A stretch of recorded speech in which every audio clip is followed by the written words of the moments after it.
Welcome back to Xylem banking. നിങ്ങൾ എല്ലാവരും ഒരുപാട് തവണ ക്ലാസ്സുകളിലൊക്കെ ഞാൻ വരുമ്പോഴാണെങ്കിലും മെസ്സേജസ് ത്രൂ ആണെങ്കിലും ചോദിച്ചിട്ടുള്ള ഒരു ചോദ്യത്തിനുള്ള ഉത്തരവുമായിട്ടാണ് ഞാൻ ഇന്ന് എത്തിയിരിക്കുന്നത്. ഓൾറെഡി നിങ്ങൾക്ക് മനസ്സിലായിട്ടുണ്ടായിരിക്കും. നമുക്ക് 2025 എക്സാംസ് ഒക്കെ ഓൾമോസ്റ്റ് കംപ്ലീറ്റ് ആയി. ഇനി നമുക്ക് RRB ക്ലർക്കിന്റെ മെയിൻസ് മാത്രമാണ് നടക്കാനുള്ളത്. അത് 2026 ഫെബ്രുവരി 1 ഓൾറെഡി കലണ്ടറിൽ ഉള്ളത് കൊണ്ട് തന്നെ നമുക്കറിയാം. അപ്പൊ എല്ലാവരും ചോദിക്കുന്ന ഒരു ചോദ്യമാണ്, 2026 എക്സാം സീസൺ എന്നാണ് സ്റ്റാർട്ട് ചെയ്യുന്നത്? നമുക്ക് കുറേ സമയമുണ്ടോ? ഇനി ഓഗസ്റ്റ് ഒക്കെ ആകുമോ? അതേപോലെ തന്നെ എല്ലാവരും വെയിറ്റ് ചെയ്തിരിക്കുന്ന ഒരു നോട്ടിഫിക്കേഷൻ ആണ്. എല്ലാവരും പ്രതീക്ഷയോട് കൂടിയിട്ട് എന്ന് വരും ഇനി വരുവോ എന്ന ചോദ്യചിഹ്നം എല്ലാവരുടെയും മനസ്സിലുണ്ടായിരുന്ന ഒരു നോട്ടിഫിക്കേഷൻ ആണ് RBI അസിസ്റ്റന്റ്. ആദ്യം, അതായത് കഴിഞ്ഞ വർഷം ഇല്ലായിരുന്നു. ലാസ്റ്റ് RBI അസിസ്റ്റന്റ് നടന്നത് 2023 24 വിളിച്ചില്ല. 25 ഇപ്പോൾ ഓൾമോസ്റ്റ് തീരാറായി. അപ്പോ 26 എക്സാം ഉണ്ടാകുമോ? ഉറപ്പായിട്ടും RBI അസിസ്റ്റന്റിന്റെ നോട്ടിഫിക്കേഷൻ ഉടൻ തന്നെ വരുന്നതായിരിക്കും. ചിലപ്പോൾ നമുക്ക് ഈ ഒരു 2-3 ദിവസത്തിനുള്ളിൽ പ്രതീക്ഷിക്കാം. അല്ലെങ്കിൽ ഉറപ്പായിട്ടും ജനുവരി 1st വീക്കില് RBI അസിസ്റ്റന്റിന്റെ നോട്ടിഫിക്കേഷൻ ഉണ്ടായിരിക്കും. എന്തായാലും നിങ്ങൾക്ക് എല്ലാവർക്കും ഒരു സന്തോഷമുള്ള ഒരു കാര്യം തന്നെയാണ്. പ്രത്യേകിച്ച് ഇപ്പൊ പ്രിപ്പറേഷനിലുള്ള ആസ്പിറൻസിനാണെങ്കിൽ RBI അസിസ്റ്റന്റ് എന്ന് പറയുന്നത് അവർ വെയിറ്റ് ചെയ്തിരിക്കുന്ന ഒരു നോട്ടിഫിക്കേഷൻ ആണ്. അപ്പൊ വിചാരിക്കും തുടക്കക്കാരുണ്ടെങ്കിൽ ഞങ്ങൾക്ക് പറ്റില്ല. ഉറപ്പായിട്ടും പറ്റും. ഇന്ന് തൊട്ട് പ്രിപ്പറേഷൻ സ്റ്റാർട്ട് ചെയ്തോളാം. അപ്പൊ നമുക്ക് ഡീറ്റെയിൽഡ് ആയിട്ടൊന്ന് നോക്കാം എന്താണ് RBI അസിസ്റ്റന്റ് എന്താണ്. ഞാൻ എപ്പോഴും ക്ലാസ്സിൽ പറയുന്ന ഒരു കാര്യമാണ്, നമ്മൾ ക്ലർക്കിന്റെ ജോലിയും POയുടെ ശമ്പളവും. അതാണ് ശരിക്കും RBI അസിസ്റ്റന്റ് എന്ന് ഞാൻ ക്ലാസ്സിൽ പറയാറുണ്ട്, അല്ലെ? നമുക്ക് RBI അസിസ്റ്റന്റ് എന്ന് പറഞ്ഞാൽ റിസർവ് ബാങ്ക് ഓഫ് ഇന്ത്യയിലേക്കുള്ള ക്ലർക്ക് പോസ്റ്റിലേക്കുള്ള നോട്ടിഫിക്കേഷൻ ആണ്. ഒരുപാട് പേര് RBIയിലേക്ക് കയറാൻ വേണ്ടിയിട്ട് അല്ലെങ്കിൽ RBI എന്ന സ്വപ്നവുമായിട്ടുള്ളവർക്ക് ആദ്യത്തെ ഒരു ചവിട്ടുപടിയാണ് എന്തെന്ന് പറയുന്നത് നമ്മളുടെ RBI അസിസ്റ്റന്റ്. ഇത് കൂടാതെ തന്നെ RBIയിലേക്കുള്ള ഓഫീസ് അറ്റൻഡന്റിന്റെയും നോട്ടിഫിക്കേഷൻ വരും. അത് പക്ഷേ ഡിഗ്രി ഉള്ളവർക്ക് എഴുതാനായിട്ട് പറ്റില്ല. രണ്ടാണ് ക്വാളിഫിക്കേഷൻ വരുന്നത്. അപ്പൊ നമുക്ക് ഡീറ്റെയിൽഡ് ആയിട്ട് നമ്മളുടെ RBI അസിസ്റ്റന്റിന്റെ കാര്യം ഒന്ന് നോക്കാം. അപ്പൊ നമ്മൾ നോട്ടിഫിക്കേഷൻ വരും ദിവസങ്ങളിൽ തന്നെ നോട്ടിഫിക്കേഷൻ ഉണ്ടായിരിക്കും. ഒരുപാട് താമസിക്കില്ല. ഒന്നെങ്കിൽ ഈ 2026 ഈ ഒരു വരുന്ന 3-4 ദിവസത്തിനുള്ളിൽ കാണും, അല്ലെങ്കിൽ ജനുവരി 1st വീക്കിൽ ഉറപ്പായിട്ടും RBI അസിസ്റ്റന്റിന്റെ നോട്ടിഫിക്കേഷൻ വരും.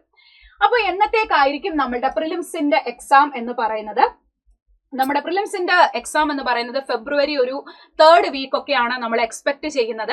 അപ്പൊ ആ ഒരു സമയത്തേക്ക് എന്തായാലും ഇപ്പോഴത്തേക്കിന് നോട്ടിഫിക്കേഷൻ വരും എന്നുണ്ടെങ്കിൽ February 3rd week, 2nd or 3rd വീക്കാണ് ഓൾമോസ്റ്റ് നമ്മൾ പ്രതീക്ഷിക്കുന്നത്. ആ ഒരു സമയത്തേക്ക് RBI അസിസ്റ്റന്റിന്റെ പ്രിലിംസിന്റെ എക്സാം ഉണ്ടാകും. ഓക്കെ, അപ്പൊ ഫെബ്രുവരി 3rd വീക്കിൽ നമുക്ക് പ്രിലിംസ് ഉണ്ടെങ്കിൽ ദെൻ മാർച്ച് ഏപ്രിലേക്കായിരിക്കാം നമുക്ക് എന്ത് ചെയ്യാം, മെയിൻസ് എക്സ്പെക്ട് ചെയ്യാവുന്നത്. അപ്പൊ ഈ ഒരു സമയം കൊണ്ട് തന്നെ നമുക്ക് എന്ത് ചെയ്യാൻ പറ്റണം, നല്ല രീതിയിൽ സിലബസ് ഒക്കെ കംപ്ലീറ്റ് ചെയ്ത് നല്ല രീതിയിൽ പ്രാക്ടീസ് ചെയ്യേണ്ട ആവശ്യമുണ്ട്. ഓക്കെ, ദെൻ എല്ലാവരുടെയും മനസ്സിലുള്ള അടുത്തൊരു ചോദ്യമാണ്, വേക്കൻസി എത്രയുണ്ടാകും? നമ്മളൊരു 500+ വേക്കൻസീസ് ആണ് പ്രതീക്ഷിക്കുന്നത്. അറിയാമല്ലോ, റിസർവ് ബാങ്ക് ഓഫ് ഇന്ത്യ ഒരുപാട് ബ്രാഞ്ചസ് ഒന്നും ഇല്ല. ഇപ്പൊ നമ്മുടെ കേരളത്തിന്റെ കാര്യം പറയുകയാണെന്നുണ്ടെങ്കിൽ നമുക്ക് ട്രിവാൻഡ്രത്തും എറണാകുളത്തുമാണ് നമുക്ക് റിസർവ് ബാങ്ക് ഓഫ് ഇന്ത്യ ഉള്ളത്. അപ്പൊ അതുകൊണ്ട് തന്നെ വേക്കൻസി എത്രയുണ്ടാകും? ഇപ്പൊ കേരളത്തിന്റെ ഇപ്പൊ നമ്മൾ ക്ലർക്ക് പോസ്റ്റിന്റെ കാര്യം പറയുമ്പോൾ തന്നെ സ്റ്റേറ്റ് വൈസ് ആയിരിക്കും വേക്കൻസി വരിക. ഇതിപ്പോ ഓൾ ഇന്ത്യ വേക്കൻസി ആണ് ഞാൻ ഈ 500+ പറഞ്ഞത്. അപ്പൊ അത്രയുമാണ് നമ്മൾ പ്രതീക്ഷിക്കുന്നത്. നമ്മൾ എക്സ്പെക്ട് ചെയ്യുന്നത് ഒരു 500+ വേക്കൻസീസ് ആണ്. അപ്പൊ കേരളത്തിൽ എത്രയുണ്ടാകും എന്നുള്ളത് കൃത്യമായിട്ടുള്ള നോട്ടിഫിക്കേഷൻ വരുമ്പോൾ മാത്രമായിരിക്കും നമുക്ക് എന്ത് ചെയ്യാൻ പറ്റുക, മനസ്സിലാക്കാനായിട്ട് പറ്റുക. അപ്പൊ എന്താണ് ഈ RBI അസിസ്റ്റന്റിന്റെ എക്സാം പാറ്റേൺ? എന്താണ്, എന്തൊക്കെ കാര്യങ്ങളാണ് നമ്മൾ ശ്രദ്ധിക്കേണ്ടത്? എനിക്കൊരു RBI അസിസ്റ്റന്റ് ആകണമെങ്കിൽ ഞാൻ എത്ര കടമ്പ കടക്കണം? നമുക്കൊന്ന് നോക്കാം. ആദ്യം തന്നെ ആർക്കൊക്കെയാണ് ഈ ഒരു RBI അസിസ്റ്റന്റ് എക്സാം എഴുതാൻ പറ്റുക? നമുക്ക് ഏതൊരു ബാങ്ക് എക്സാം ആണെങ്കിലും, അത് ക്ലർക്ക് പോസ്റ്റിലേക്കാണെങ്കിലും PO പോസ്റ്റിലേക്കാണെങ്കിലും നമുക്ക് എന്തുണ്ടായിരിക്കണം, ഡിഗ്രി ഉണ്ടായിരിക്കണം. ഏത് ഡിഗ്രി ആണെങ്കിലും കുഴപ്പമില്ല. ഓക്കെ, ഡിഗ്രി ഉണ്ടായിരിക്കണം. പിന്നെ സംടൈംസ് RBI പെർസെന്റേജ് പറയാറുണ്ട്. അതെന്തായാലും നോട്ടിഫിക്കേഷൻ വരട്ടെ, അതിനുശേഷം മാത്രം നമുക്ക് അതിനെ പറ്റിയിട്ടുള്ള ഒരു ക്ലാരിറ്റി പറയാം. ഈ പ്രാവശ്യം അങ്ങനെ പറയുന്നുണ്ടോ ഇല്ലയോ എന്നുള്ളത് നമുക്ക് വ്യക്തമായിട്ടുള്ള ക്ലാരിറ്റി ഇല്ലാത്തത് കൊണ്ടാണ് ഞാനിപ്പോൾ അത് പറയാത്തത്. ചിലർ ചോദിക്കും, RBI ആകുമ്പോൾ പെർസെന്റേജ് പറയും, ഇത്ര പെർസെന്റേജ് ഉള്ളവർക്ക് അപ്ലൈ ചെയ്യാൻ പറ്റുള്ളൂ. അതെന്തായാലും നോട്ടിഫിക്കേഷൻ വരട്ടെ. നോട്ടിഫിക്കേഷൻ വന്നിട്ട് അതിൻ്റെ അകത്തിൽ എന്താണോ പറയുന്നത് അത് ഡീറ്റെയിൽഡ് ആയിട്ട് നിങ്ങളിലേക്ക് നമ്മൾ എത്തിക്കുന്നതായിരിക്കും. ഓക്കെ, അതേപോലെ തന്നെ ഏജ് കാറ്റഗറി, ഏജ് എത്രയൊക്കെയാണ് പറ്റുക? നമുക്ക് 20 to 28 ഇയേഴ്സ് ആണ്. മാക്സിമം 28 വയസ്സ് വരെയാണ് നമുക്ക് അപ്ലൈ ചെയ്യാൻ പറ്റുക ഫോർ ജനറൽ കാറ്റഗറി. OBC ആണെങ്കിൽ എക്സ്ട്രാ ഒരു 3 വർഷവും, SC ST ആണെങ്കിൽ എക്സ്ട്രാ ഒരു 5 വർഷവും നിങ്ങൾക്ക് എന്ത് ചെയ്യാം, അപ്ലൈ ചെയ്യാൻ പറ്റും. ഓക്കെ, ഇനി ഒരു RBI അസിസ്റ്റന്റ് ആകണമെങ്കിൽ അതിന്റെ ഒരു കംപ്ലീറ്റ് സെലക്ഷൻ പ്രോസസ് എങ്ങനെയാണ്? എന്തൊക്കെ കടമ്പ കടന്നാലാണ് നിങ്ങൾക്ക് ഒരു RBI അസിസ്റ്റന്റ് അല്ലെങ്കിൽ റിസർവ് ബാങ്ക് ഓഫ് ഇന്ത്യയിലെ ക്ലറിക്കൽ പോസ്റ്റിൽ നിങ്ങൾക്ക് എത്താൻ പറ്റുക? നമുക്കൊരു പ്രിലിംസ് എക്സാം ഉണ്ടാകും, ദെൻ മെയിൻസ് ഉണ്ടാകും, അതിനുശേഷം LPT. Prelims, mains and language proficiency test നമ്മളുടെ സാധാരണ ബാങ്ക് എക്സാമിന്റെ തന്നെ സെയിം പാറ്റേൺ ആണ്. ക്ലർക്ക് പോസ്റ്റ് ആയതുകൊണ്ട് തന്നെ ഇന്റർവ്യൂ ഇല്ല, പക്ഷെ നമുക്ക് LPT ഉണ്ടായിരിക്കും. LPT means local language proficiency test, LLPT എന്ന് നമ്മൾ പറയും. അതായത് നമ്മൾ ഏത് സ്റ്റേറ്റിലേക്കാണോ അപ്ലൈ ചെയ്യുന്നത് അവിടുത്തെ ലാംഗ്വേജ് നമുക്ക് അറിവുണ്ടായിരിക്കണം. ഇപ്പൊ നമ്മൾ കേരളത്തിലേക്കാണ് അപ്ലൈ ചെയ്യുന്നത്, നമ്മുടെ 10ലോ +2ലോ ഒക്കെ സർട്ടിഫിക്കറ്റിൽ നമുക്ക് മലയാളം പഠിച്ചിട്ടുണ്ട് എന്ന് കാണിക്കാൻ പറ്റുന്നുണ്ടെങ്കിൽ നമുക്ക് അവിടെ LPT ഉണ്ടാകില്ല. ഇപ്പൊ ഒരുപക്ഷെ നിങ്ങൾ CBSE ആയിരിക്കാം പഠിച്ചിട്ടുണ്ടാകുക.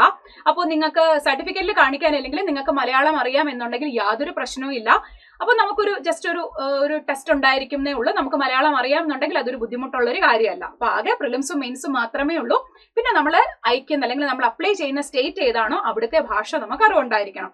കാരണം നമ്മൾ ആ ബാങ്കിൽ വർക്ക് ചെയ്യുമ്പോൾ നമുക്ക് സംസാരിക്കാൻ പറ്റണ്ടേ, നമുക്ക് അവിടുത്തെ കാര്യങ്ങൾ നന്നായിട്ട് എന്ത് ചെയ്യാൻ പറ്റണം, മനസ്സിലാക്കാൻ പറ്റണം. സോ അവിടുത്തെ ഭാഷയും നമുക്ക് എന്ത് ചെയ്യണം, അറിവുണ്ടായിരിക്കണം. ക്ലർക്കിന് എപ്പോഴും ഏത് ക്ലർക്കാണ്, അതിപ്പോ RBI അസിസ്റ്റന്റ് മാത്രമല്ല, SBI ആയിക്കോട്ടെ, RRB ആയിക്കോട്ടെ, IBPS ആയിക്കോട്ടെ, ഏതാണെങ്കിലും LPT മസ്റ്റ് ആണ്. ഓക്കെ, ഇനി നമ്മളുടെ പ്രിലിംസിന്റെ എക്സാം പാറ്റേൺ ഏതൊക്കെ സബ്ജക്റ്റ് ആണ് നമുക്ക് പഠിക്കാനുള്ളത്? നമുക്ക് 3 സബ്ജക്റ്റ് ആണ്. സാധാരണ ബാങ്ക് എക്സാമിന്റെ തന്നെ സെയിം പാറ്റേൺ ആണ്, ഒരു വ്യത്യാസവും ഇല്ല. അപ്പൊ ഇംഗ്ലീഷ് ആണെങ്കിൽ 30 ക്വസ്റ്റ്യൻസ്, 30 മാർക്സ് ആൻഡ് 20 മിനിറ്റ്സ്. അതേപോലെ തന്നെ numerical ability 35 question, quantitative aptitude നമ്മുടെ മാത്സിന്റെ കാര്യമാണ്, അത് 35 ക്വസ്റ്റ്യനും 20 മിനിറ്റും. Then reasoning ability 35 question, 35 mark, 20 minute. Total 1 അവർ ആണ് നമ്മുടെ പ്രിലിംസിന്റെ എക്സാം ടൈം എന്ന് പറയുന്നത്. സാധാരണ ഇപ്പം ഭയങ്കര ഈസി എക്സാം ആണ്. ലെവല് ചോദിച്ചാൽ, നിങ്ങൾ ഇപ്പൊ എക്സാമിന്റെ ലെവല് എന്നോട് ചോദിക്കുകയാണ് എന്നുണ്ടെങ്കിൽ ലെവല് ഭയങ്കര ഈസി ക്വസ്റ്റ്യൻ ആയിരിക്കും. ഈസി ആണ് നമ്മളുടെ എക്സാം എന്ന് പറയുന്നത്, പക്ഷേ കട്ട് ഓഫ് ഹൈ ആയിരിക്കും. അതിന്റെ റീസൺ ഓൾറെഡി നിങ്ങൾക്ക് മനസ്സിലായിട്ടുണ്ടായിരിക്കും. നമുക്ക് 500+ വേക്കൻസീസ് ഓൾ ഇന്ത്യ ആണ് ഞാൻ പറഞ്ഞത്, ഓരോ സ്റ്റേറ്റിലും. ഇപ്പൊ നമുക്ക് ഒരു 10+ വേക്കൻസി ആണ് കേരളത്തിലുള്ളത് എന്നുണ്ടെങ്കിൽ, അല്ലെങ്കിൽ ഒരു 16 ഒക്കെ ഉണ്ടെങ്കിൽ നമുക്കറിയാം, നിങ്ങൾ മെമ്മറി ബേസ്ഡ് ക്വസ്റ്റ്യൻ എടുത്ത് നോക്കുമ്പോൾ ക്വസ്റ്റ്യന്റെ ലെവൽ നിങ്ങൾക്ക് മനസ്സിലാകും. പ്രീവിയസ് ഇയർ കട്ട് ഓഫ് നിങ്ങൾ നോക്കുമ്പോൾ നിങ്ങൾക്ക് മനസ്സിലാകും. ഒരു 90+, 95+ ഒക്കെ ഉറപ്പായിട്ടും കട്ട് ഓഫ് പോകും. Depends on the vacancy. എപ്പോഴും വേക്കൻസി മാത്രമല്ല, നമ്പർ ഓഫ് ആപ്ലിക്കൻസ് എല്ലാം ഡിപ്പെൻഡ് ആണ്. കാരണം നമുക്ക് എക്സാമിന്റെ ലെവൽ എങ്ങനെയാണ്, എത്ര പേര് അപ്ലൈ ചെയ്തിട്ടുണ്ട്, ഇതെല്ലാം മാറ്റർ ആണ്. പക്ഷേ RBI അസിസ്റ്റന്റിന്റെ കാര്യമാകുമ്പോൾ തന്നെ അറിയാലോ, ബ്രാഞ്ചസ് അത്രയും കുറവായതുകൊണ്ട് തന്നെ നമുക്ക് ബാക്കിയുള്ള ക്ലർക്ക് പോലെയുള്ള വേക്കൻസി വരില്ല.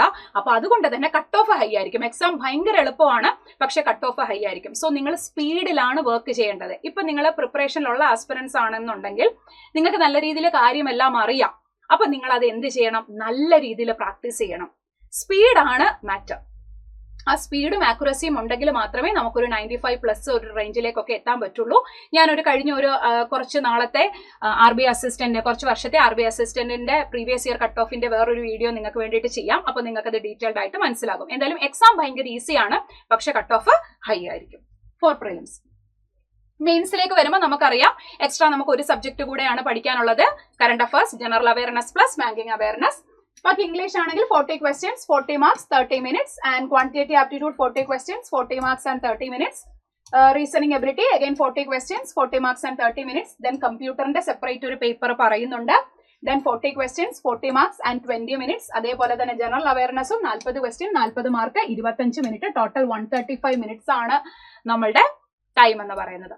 ഓക്കെ, ഈ 2 കടമ്പ മാത്രമേ ഉള്ളൂ ശരിക്കും. അപ്പൊ നല്ല രീതിയിൽ പ്രിലിംസ് ശരിക്കും ഒരു കടമ്പയാണ്. കാരണം ഹൈ കട്ട് ഓഫ് വരുന്നത് കൊണ്ട് തന്നെ നല്ല സ്പീഡും ആക്യുറസിയും ഉള്ളവർക്ക് മാത്രമേ കയറി പോകാൻ പറ്റുള്ളൂ. അപ്പൊ അതിന് വേണ്ടിയിട്ട് നന്നായിട്ട് എന്ത് ചെയ്യുക, വർക്ക് ചെയ്യാം. Okay, yes.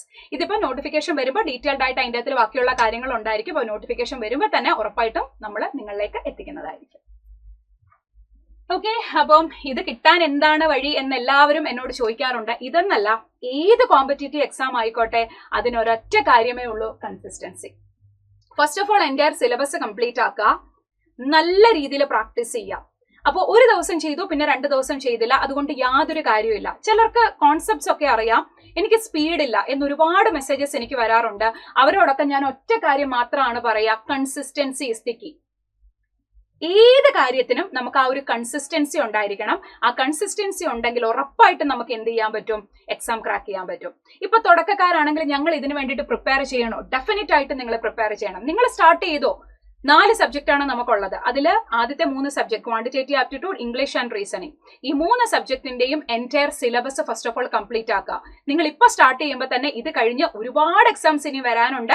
IBPSന്റെ കലണ്ടർ നമ്മൾ വെയിറ്റ് ചെയ്തിരിക്കുകയാണ്. എക്സ്പെക്ടഡ് ഡേറ്റും ഒക്കെ ആയിട്ട് ഞാൻ അടുത്തൊരു വീഡിയോ ആയിട്ട് നിങ്ങളിലേക്ക് എത്തുന്നതായിരിക്കും.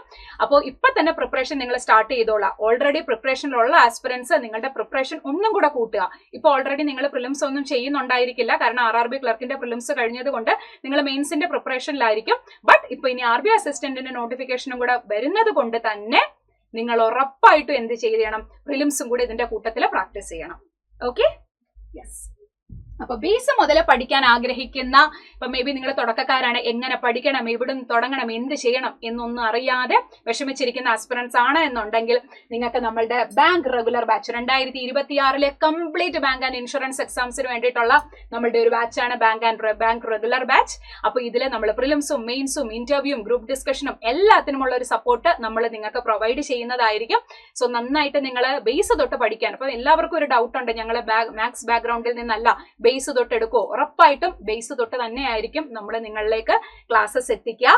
ഓക്കെ, അപ്പൊ നിങ്ങൾ ഇപ്പൊ ഓൾറെഡി നമ്മുടെ ബാച്ചിലൊക്കെ ഉള്ള ആസ്പിറൻസ് ആണ് എന്നുണ്ടെങ്കിൽ, നമ്മൾ ഇപ്പോൾ ഓൾറെഡി നിങ്ങൾ ബേസ് കവർ ചെയ്തിട്ടുള്ള ആസ്പിറൻസ് ആണെങ്കിൽ ഇതിൽ ജോയിൻ ചെയ്യണം എന്നില്ല. നിങ്ങൾക്ക് വേണ്ടിയിട്ട് നമ്മൾ റിപ്പീറ്റേഴ്സ് ബാച്ചുമായിട്ട് ഉടനെ വരുന്നുണ്ട്. അതിന്റെ കാര്യങ്ങൾ നിങ്ങൾക്ക് മുന്നോട്ടേക്ക് പറയാം. Okay, yes. ഇതെന്റെ ടെലഗ്രാം ചാനലാണ്, റീസണിംഗ് വിത്ത് അഞ്ജു. ബാങ്ക് എക്സാംസിനെ പറ്റിയിട്ടുള്ള കംപ്ലീറ്റ് അപ്ഡേറ്റ്സും അതേപോലെ തന്നെയുള്ള റീസണിംഗ് റിലേറ്റഡ് പ്രാക്ടീസ് ക്വസ്റ്റ്യൻസും എല്ലാത്തിനുമായിട്ട് റീസണിംഗ് വിത്ത് അഞ്ജു എന്ന് നിങ്ങളെ ടെലഗ്രാം ചാനലിൽ സെർച്ച് ചെയ്യുക, ജോയിൻ ചെയ്യുക. അപ്പൊ ഞാൻ പറഞ്ഞത് മറക്കണ്ട, കൺസിസ്റ്റൻസി ഈസ് ദി കീ. നന്നായിട്ട് നിങ്ങൾ പഠിക്കുക, പ്രിപ്പയർ ചെയ്യുക. 2026 നിങ്ങൾക്ക് എല്ലാവർക്കും നിങ്ങളുടെ സ്വപ്ന ജോലിയിലേക്ക് കയറാൻ പറ്റട്ടെ. So wish you all the best.